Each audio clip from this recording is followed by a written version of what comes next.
What's up, sleuths? Jetpack here, continuing my ranking series of Nancy Drew games by HeR Interactive. This time, let's discuss the second game in the series. Stay tuned for danger. If you've seen my other rankings, you'll know I'm ranking the entire series on the same set of criteria: plot, characters, atmosphere, puzzles, and replay value. Things like graphics aren't going to come into play because these games have been coming out for 20 years. It just wouldn't be fair to pit the older games against the newer games in this category. At the end, I'll add it all up, give it a grade overall, and show how it compares to my other rankings to date. I'd love to hear your opinion on the game as well. Please let me know in the comments. Let's get started, detectives. Stay Tuned for Danger came out on November 13th, 1999, and while I am older than it, we could be sisters. Before I continue, I'll let you know there will be major spoilers for Stay Tuned for Danger to follow, so if you haven't played, maybe skip this one or watch a YouTube video playthrough. Now, this isn't HeR's first rodeo with the Nancy Drew game, and this one only took one disc and had 3 difficulties: Junior, Senior, and Master Detective. HeR Interactive also took a 3D character model out for a spin in Stay Tuned for Danger. The different difficulties didn't change much in gameplay, aside from harder difficulties allowing for less time, or there being more pieces to a slider puzzle and the note puzzle. But the biggest area you'll see the difficulty change is in the endgame puzzle, which we'll discuss later. First up is plot. While there isn't a murder in this game, there are death threats, so the stakes are high. Let's see if I can say this without gagging. Heartthrob Rick Arlen, the star of soap opera Light of Our Love, is receiving death threats. Can you imagine anyone not liking Rick Arlen, daytime's cutest hunk? And Maddie Jensen, a tenant of Aunt Eloise, thinks he should be taking them more seriously, which Aunt Eloise really kickstarted Nancy's career in this universe. Everyone is a suspect, and as this game progresses, Nancy uncovers more and more reasons for them, and me, to hate Rick Arlen. Best way to be, don't you agree? But then I've always been a lucky guy. I just met you, Miss Drew. The danger increases as we go through the game because Nancy even receives a threat for her life via an alarm clock meant to deceive.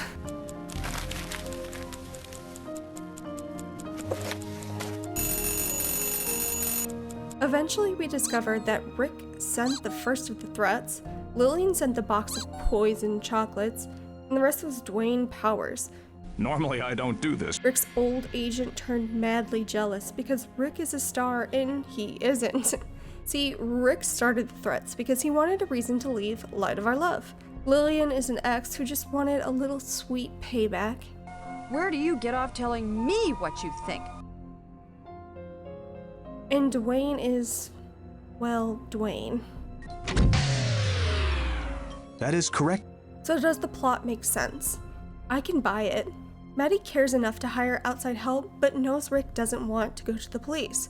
Having an amateur detective like Nancy investigate is probable, and seems like a good option given the previous stated facts. But why not just hire someone? She likely has the money, but maybe she doesn't want it getting out that she hired a detective for Rick's sake. But the setup just makes me discount Maddie as a suspect. Because why would she want this investigated if she's the one behind the threats? Oh yeah. Anyway, a plus point for the plot is that the timeline works out for me. I like the Nancy Drew games that take place over days rather than Nancy trying to solve a mystery in one day.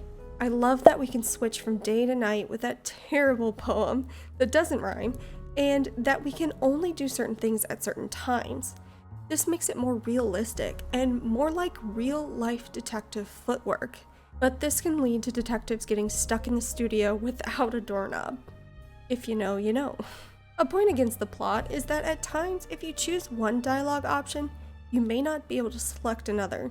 At the very beginning, you can ask Maddie about the threatening letters, poisoned chocolates, broken watch, or the teleprompter incident. But after you choose one, you can't ask about any of the above, ever again.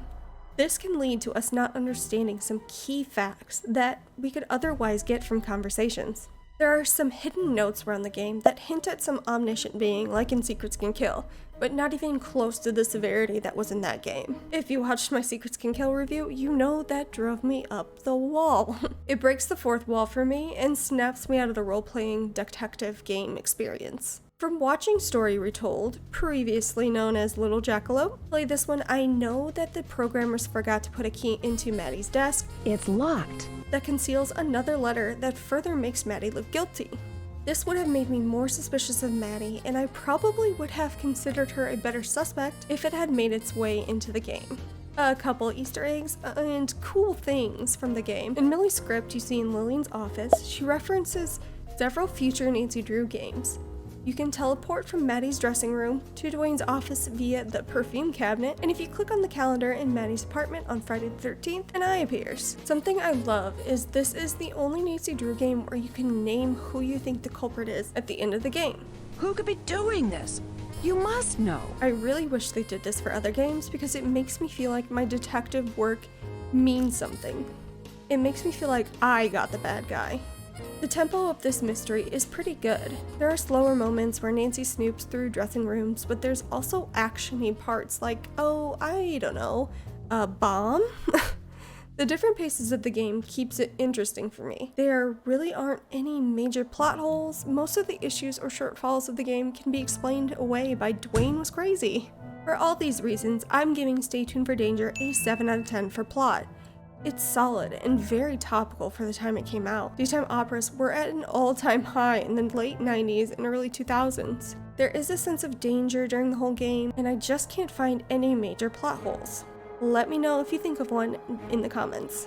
Moving on to characters, we have quite a few characters in this one for a Nancy Drew game. Physically, we have Maddie Jensen, Nancy's contact and concerned ex-girlfriend of Rick Arlen, the target of the threats and co-star of Maddie Jensen, also a total creep. Lillian Weiss, another one of Rick the Slick's exes, who is also the director of Light of Our Love. Millie Strathhorn, crazed prop master and owner of the WWB network that produces Light of Our Love. Dwayne Powers, the talent agent that Rick outgrew and who is facing money troubles. And Ralph Gardino, the aptly named security guard for the WWB network and real hero of the game. A quick side comment I have is that I actually prefer the 2D characters from Nancy Drew's Secrets Can Kill to the robots in this game, but this is not going to affect my score for the category, as this was good for the time the game came out. The physical characters are really well put together. The characters all have motive, which I absolutely love. Maddie could be upset that Rick is trying to leave for Hollywood to be a movie star, and that would wreck Light of Our Love's ratings. I mean, a lot of fandoms that I know get really mad when you mess with an actor. Anyway, Lillian is the scorned lover who seems rough and rude and totally capable of showing her ex who's boss. Rick could be trying to leave Light of Our Love and use the notes as a legal defense to get out of his contract while also drumming up some publicity. Dwayne Powers feels like he deserves credit for Rick's success as well as being due some acting successes of his own. Millie plays the part of fan of the show who takes it a little too seriously. She hates Rick's character on Light of Our Love, and so she hates Rick Arlen. As for Ralph Gardino, his character profile page simply says that Dwayne Powers is his arch enemy. So whatever he did to Ralph had to be pretty bad. Maybe another scorned lover.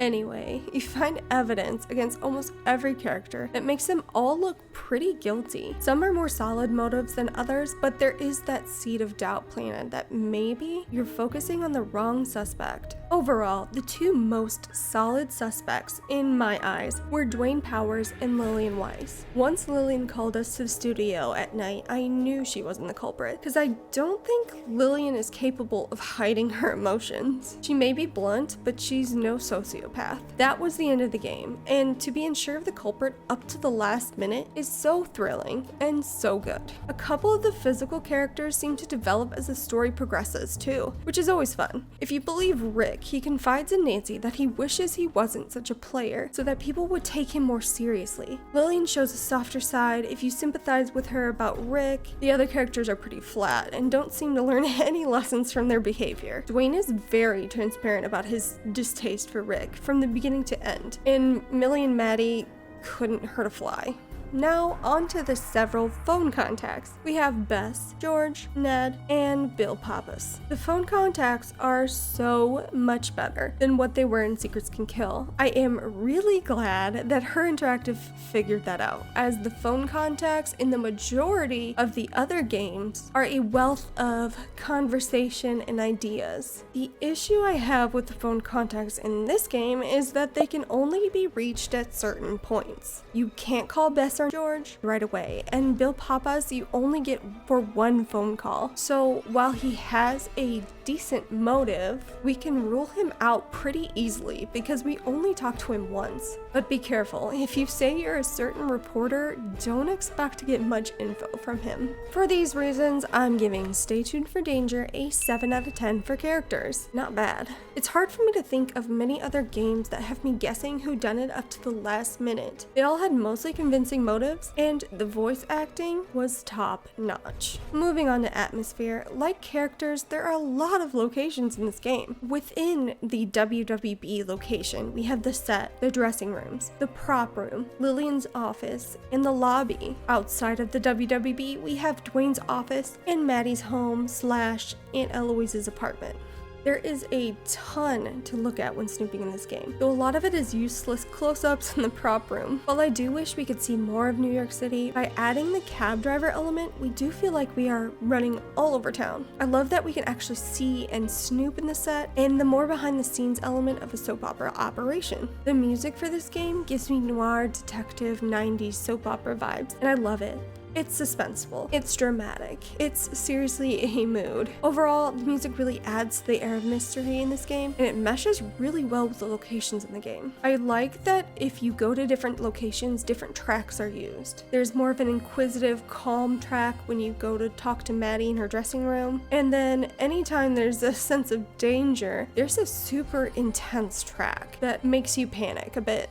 Overall, atmosphere is getting a 6 out of 10 for me. While the locations are neat, there's nothing that really truly wows me. TV in general has never really been my thing, so maybe that's a contributing factor, but I wish we could have been able to see some New York City high-rises, swanky eateries, or Times Square. It would make this game feel more New York City, and I love when the games focus on where it takes place. Other than plot, puzzles are probably the biggest reason that we play the games, but this is a pretty big category for a lot of detectives. As far as quantity, we have a handful of okay puzzles. We got a clock in the set, we got the bomb, prop room door handle, 3D glasses for the video room combo, the Tower of Hanoi, ladder to get into the scaffolding, prop room riddles, and the end game. Simon Says from Hell. As for quality, not great. A lot of the quote-unquote puzzles that are listed can be barely considered puzzles in my eyes, but I do love me some prop room riddles. A lot of them are just guessing games, like the bomb, or a case of I hope I grabbed the right things I need to open the prop room door at night, because if you forget, you're basically screwed. Now, the puzzles do fit in with the atmosphere, and they're all seemingly plausible, which you should know by now I do like realistic detective setup, so the puzzles do work for me in that regard. Another thing that's harming my overall critique of Nate's Drew Stay Tuned for Danger in the puzzle category is the endgame challenge not only is really hard, but the sound effects that go along with it are so harsh, it's ridiculous.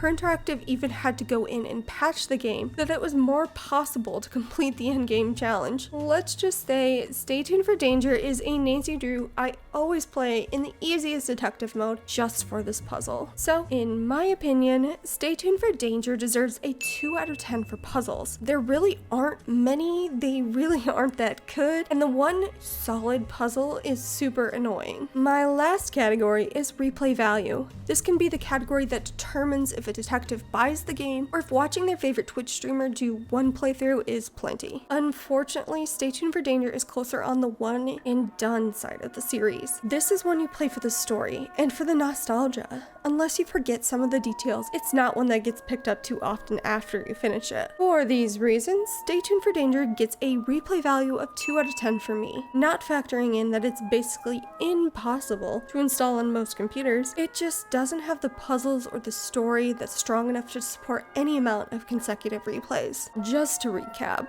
that's 7 out of 10 for plot, 7 out of 10 for characters, 6 out of 10 for atmosphere, 2 out of 10 for puzzles, and replay value has a score of 2 out of 10 as well. My overall score for Nancy Drew's Stay Tuned for Danger is 24 out of 50. Now, this is a step up from my previous review of Secrets Can Kill, but it's still not a great score. Considering its number in the series, it was a great start to an amazing series at the time, but now it just does not and cannot hold a candle to the fantastic games to date from HeR Interactive. Thank you so much for watching. As I said a couple times, I do have other review videos. I do Nancy Drew Sims build, I do aesthetic videos from the games, and we also do other video game related content. Go ahead and leave us a like, subscribe, and there's going to be plenty more where that came from. Come back soon!